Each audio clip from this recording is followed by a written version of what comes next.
Hello viewers, আপনাদের ইলেকট্রনিক্সের পক্ষ থেকে আমি লামন আপনাদের জানাই স্বাগতম। বন্ধুরা, এই যে অ্যাম্পলিফায়ারটি দেখতে পাচ্ছেন, অ্যাম্পলিফায়ারটি কালকে একবার আমি আপনাদের দেখিয়েছিলাম যে অ্যাম্পলিফায়ারটিতে কী কী প্রবলেম ছিল। মেনলি হচ্ছে এই যে অ্যাম্পলিফায়ারটির ওয়্যারিং করা হয়েছিল, ওয়্যারিংয়ের তারগুলো বারবার মানে ট্রানজিস্টর চেঞ্জ করার কারণে এই অবস্থা হয়েছিল। আমরা তারগুলো চেঞ্জ করে দেই, প্লাস ড্রাইভারে যে মোবাইলের নেটওয়ার্ক টানা হয়েছিল, ড্রাইভারটার অবস্থা খুবই খারাপ, যার কারণে এটাও চেঞ্জ করতে বাধ্য হই। প্লাস হচ্ছে এইগুলো ভালো মানের ট্রানজিস্টর কিনা আমি এটা মানে নিঃসন্দেহে বিশ্বাস করতে পারিনি, যার কারণে এই ট্রানজিস্টর 6টাই আমি বাদ দিয়ে দিয়েছি।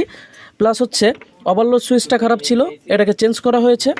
এরপরে ভলিউম যেগুলো আছে, টোটালি যে 9টা ভলিউম থাকে 1250 অ্যাম্পলিফায়ারে, 9টা ধরেই চেঞ্জ করা হয়। প্লাস হচ্ছে 5 ওয়াটের যে রেজিস্ট্যান্সগুলো আছে এগুলো চেঞ্জ করা হয়েছে।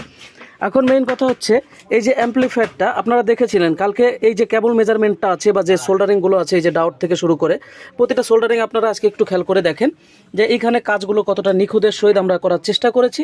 এই যে এখানে দেখতেই পাচ্ছেন প্রতিটা কাজ। প্লাস হচ্ছে আমরা এই অ্যাম্পলিফায়ারটার ভিতরে যে প্রিমিয়াম কোম্পানির অরিজিনাল 3773 ট্রানজিস্টরগুলো আছে 6 পিস ব্যবহার করার চেষ্টা করেছি।